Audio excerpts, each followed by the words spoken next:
사상 초유의 현직 제1야당 대표에 대한 체포동의안 가결.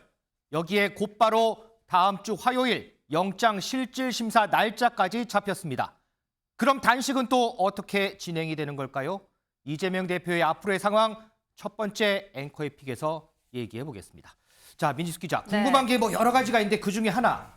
단식은 이제 어떻게 되는 거예요? 네, 이재명 대표의 단식 오늘로 벌써 23일째 이어지고 있습니다. 그렇죠. 조금 전 들어온 소식으로요. 민주당 당무위원회 회의를 열고 당무위 결의 사안으로 이 대표의 단식 중단을 공식 요청했다라고 합니다.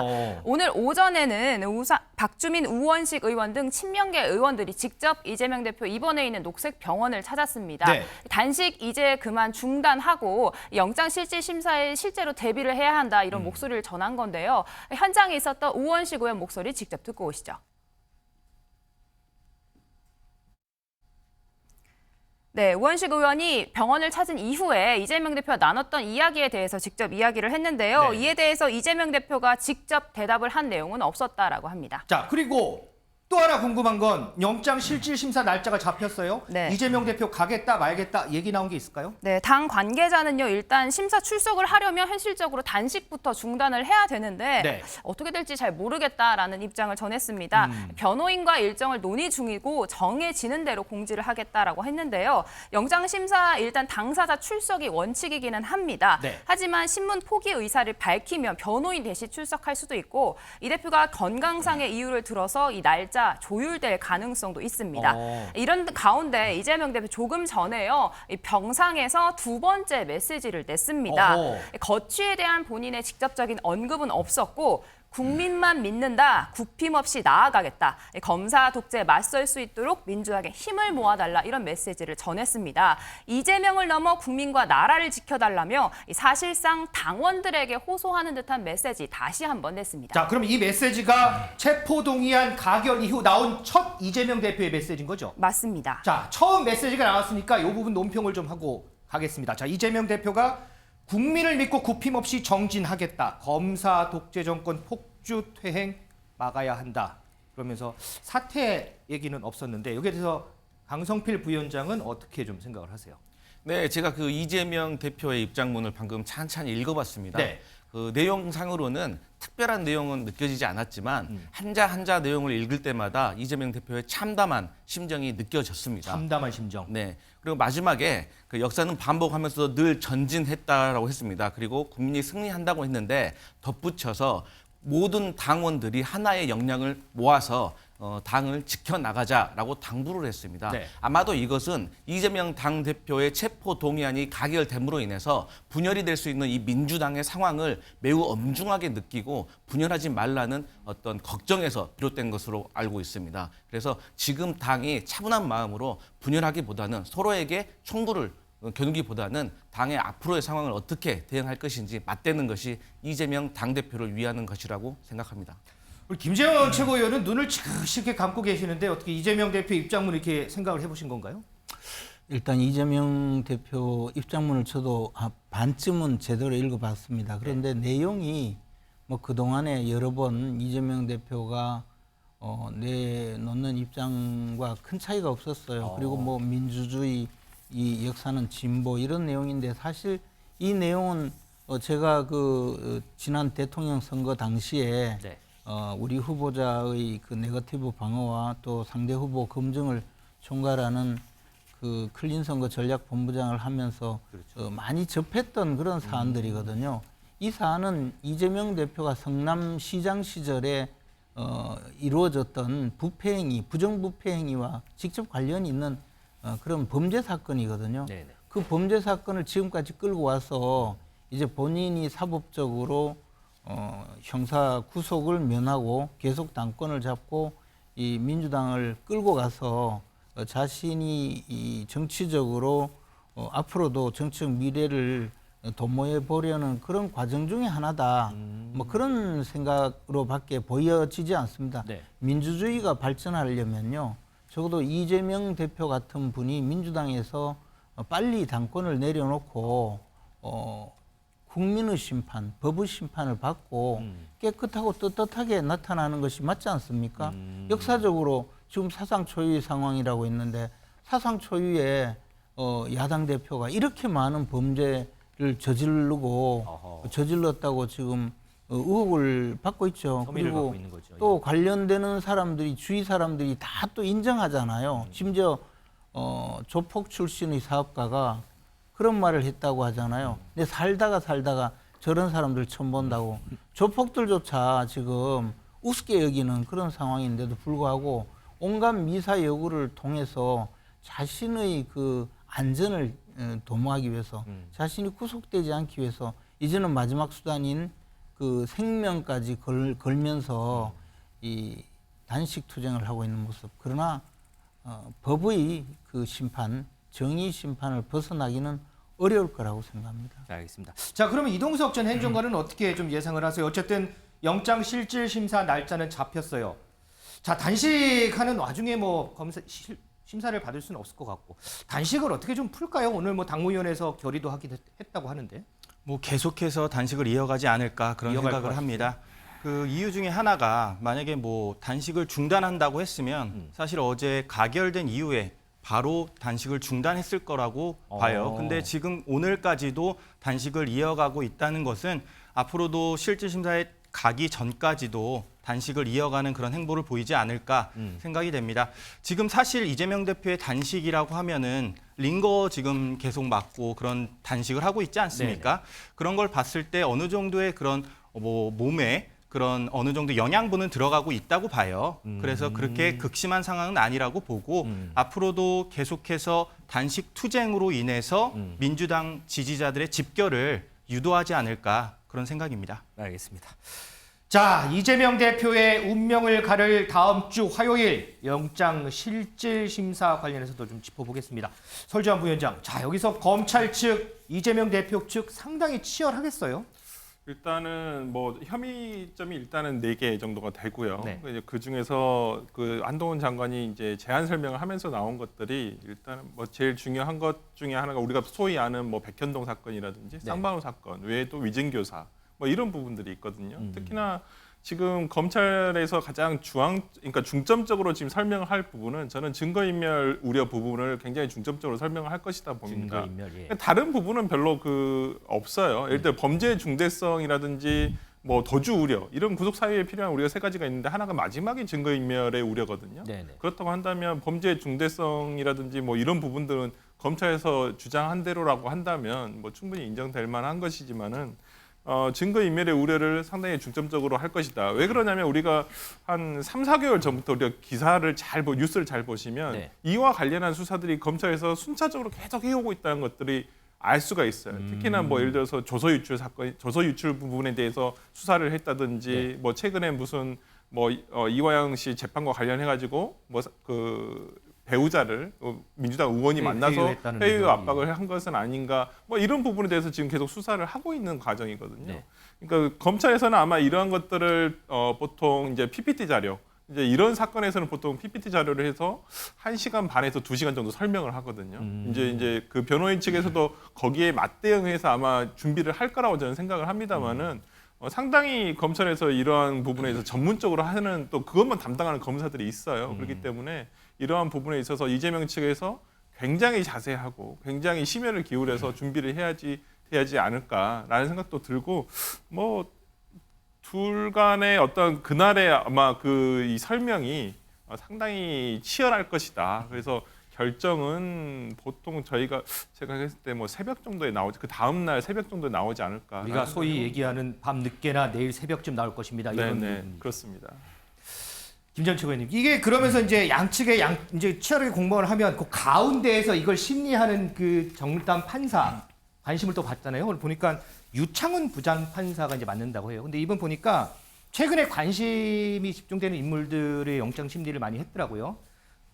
민주당 돈봉투 의혹 관련해서 강예구 씨 그리고 송영길 전 대표 전 보좌관 구속영장 발부했고 반면에 이성만 의원은 또 기각을 했고 이전에 50억 클럽 관련해서 박용수 전 특검 1차 구속영장을 또 기각을 했고 어떻게 판사의 이런 성향에 따라서 이런 구속과 기각 결정이 좀 많이 흔들리나요? 어떤가요? 뭐 약간의 성향이 있을 수는 있습니다. 그러나 판사도 직업윤리에 굉장히 충실한 분이거든요. 네. 그리고 영장 전담 판사 제도를 둔 것은 그 영장 전담 판사가 구속 불구속의 어떤 뭐 예를 들어서 이런 사건이면 구속하고 이런 사건이면 불구속하고 이것에 대한 나름대로 기준을 정해서 적절하게 운영하라는 의미이지. 과거에는 그냥 전담하는 판사 없이 당직 판사가 영장을 발부하도록 했거든요. 그러니까 판사들마다 워낙 차이가 심해서 영장 전담 판사를 둔 것인데,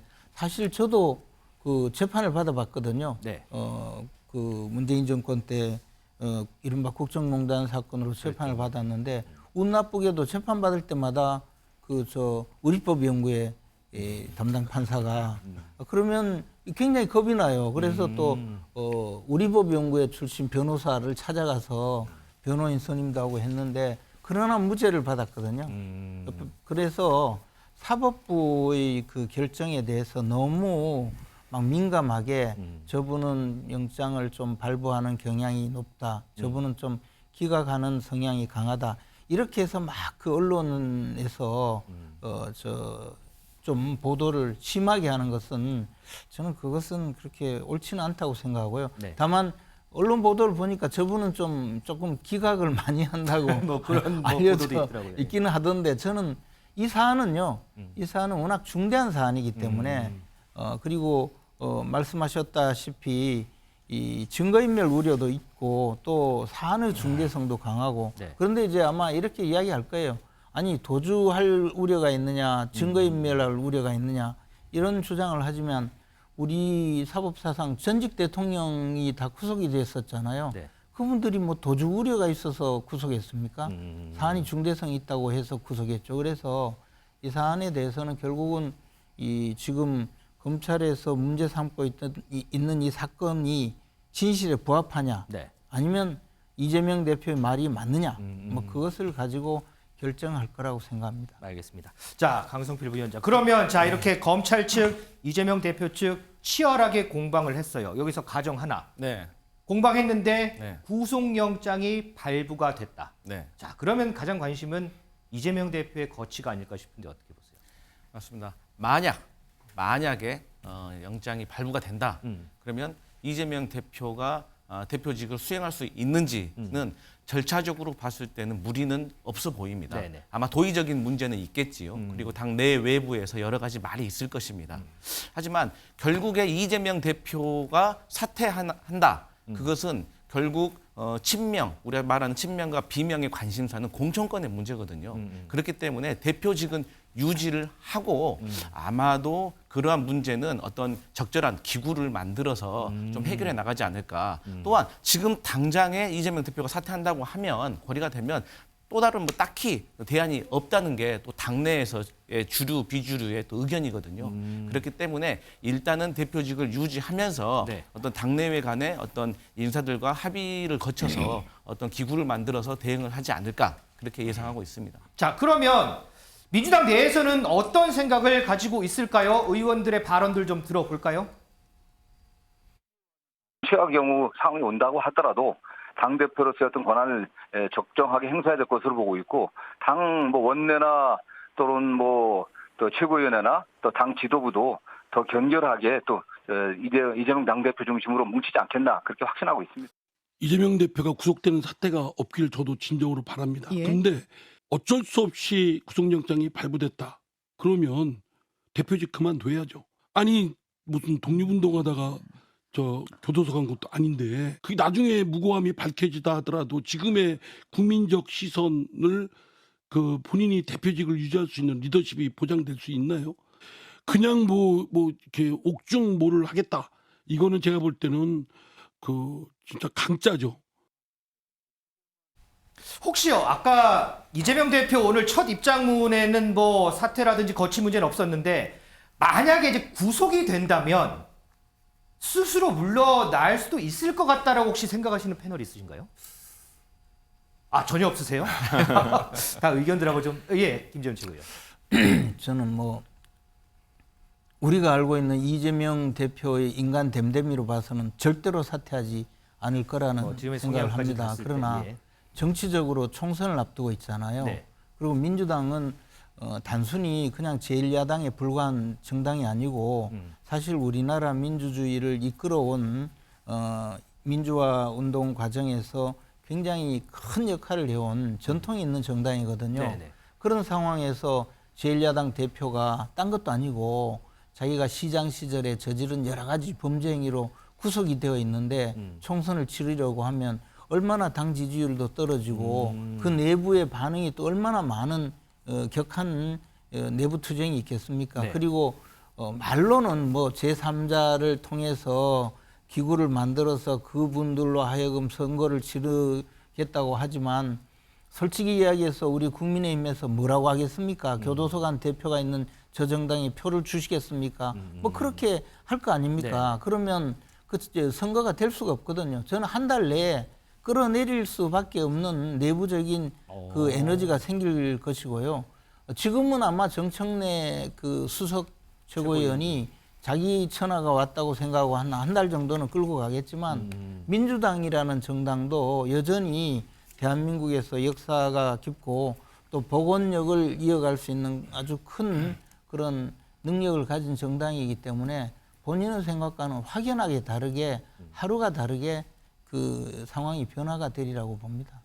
좀 다른 생각을 또 가지고 계신 패널도 계시군요. 그런데 민지숙 기자, 이재명 대표가 이번에 구속이 되더라도 12월 되면 또 석방이 될 수 있다라는 보도가 있던데 이게 네. 가능한 거예요, 이게? 네, 민주당이 석방 요구안이라는 걸 추진할 수 있다라고 합니다. 석방 요구안이요? 네, 국회 헌법상에요. 이 국회의원이 회기 전에 체포되거나 구금이 되면 현행범이 아닌 이상 회기 중에 국회 요구가 있으면 석방이 된다 이렇게 적혀 있습니다. 해석이 좀 필요한데요. 이 회기 전에는 지난 회기 기간도 포함이 됩니다. 네. 그러니까 오는 12월 9일에 이번 회기가 끝난 다음에 네. 민주당에서 임시국회를 새로 연다면 그 회기가 시작된 뒤에는 지금 회기에 있었던 구금 상황에 대해서 석방을 요구할 수 있다라고 합니다. 민주당은 과반 의석수 이상을 갖고 있기 때문에 그렇죠. 단독으로 이 안건을 통과시킬 수가 있어서 이 대표가 만약 구속이 된다라고 해도 12월 9일 이후에 석방이 될 가능성이 점쳐지고 있는 상황입니다. 야, 그런 또 법안이 있는 줄 처음 알았네요. 아니 제가 그 예. 부연 설명을 드리자면요. 그래서 이재명 대표가 비회기 중에 구속영장을 청구해달라 그렇게 그랬죠. 이야기했을 때 네. 사실 분석하는 입장에서는 그렇게 비회기 중에 구속되더라도 정기국회가 되면 곧바로 석방 요구안을 해서 정기국회 때 석방되려고 저렇게 요구했다라고 다 이해를 했죠. 뭐 언론에 공개하지는 않았지만요. 그만큼 대부분은 다 이제 이 체포동의안 표결 이것 때문에 비회 중에 해달라 이렇게 좀 해석을 했었거든요, 당시에는. 그런데 사실은 이재명 대표가 그런 정도로 자신의 어떤 사법적인 방어를 위해서 온갖 수단과 술수를 다 부리고 있었다라고 판단을 했었죠. 그런 내용들이 좀 있었군요. 자, 설주한 부위원장, 그럼 또 다른 가정 하나. 실질심사에서 구속영장이 기각된다. 이러면 또 이재명 대표한테는 또 다른 부분들이 또 있는 거 아니겠습니까? 일단 뭐 정치적으로는 상당히 기사회생 할 수 있는 저는 명분이 생길 수 있다고 보고요. 어찌됐든 간에 이번 체포동의안 과정에서 본인이 어떤 말을 바꾼 부분이라든지 이런 부분에 있어서 당원들과 국민들께 사과와 함께 이제 회복하시게 된다면 또 기각이 돼서 정상적으로 당무를 수행할 수 있게 된다면 저는 그런 부분에 대한 좀 해명이 있어야 된다고 저는 생각을 하고요. 일단은 그리고 그렇지만은 이제까지 2년 넘도록 예를 들어서 이재명 대표에 대한 이제 온갖 수사가 검찰에서 행해졌지만은 영장 실질심사 단계에서 예를 들어서 법원에서 영장 기각이 돼버린다면 네. 이 수사의 정당성은 굉장히 타격을 입을 수밖에 없거든요. 실질적으로 이게 뭐 예를 들어서 영장 기각 사유가 여러 개가 있습니다만은 예를 들어서 범죄에 대해서 논의 이건 상대방의 반론권, 그러니까 이것을 변호권을 보장해줘야 된다. 그 범죄가 성립할지 말지에 대한 논의도 있어야 된다. 뭐 다툼의 여지가 있다. 다툼의 뭐 여지가 이런 있다라고 해버리면 굉장히 검찰 수사가 정말 명분을 잃어버린 것이거든요. 정말 정치적인 수사였다는 것을 법원에 의해서 입증받는 것이고 또 증거인멸 우려가 없다라고 해버린다면 이제까지 검찰에서 얘기를 한 것이 증거인멸 우려가 이만큼 많은데 그래서 야당 대표를 구속까지 하려고 하는 것인데 네. 그렇다고 한다면 지금 검찰의 수사가 굉장히 과잉이었다라는 것이 입증된다고 할 것입니다. 구속이냐 기각이냐 이재명 대표의 운명이 결정될 다음 주 화요일. 자, 관심이 좀 많이 쏠릴 것 같습니다.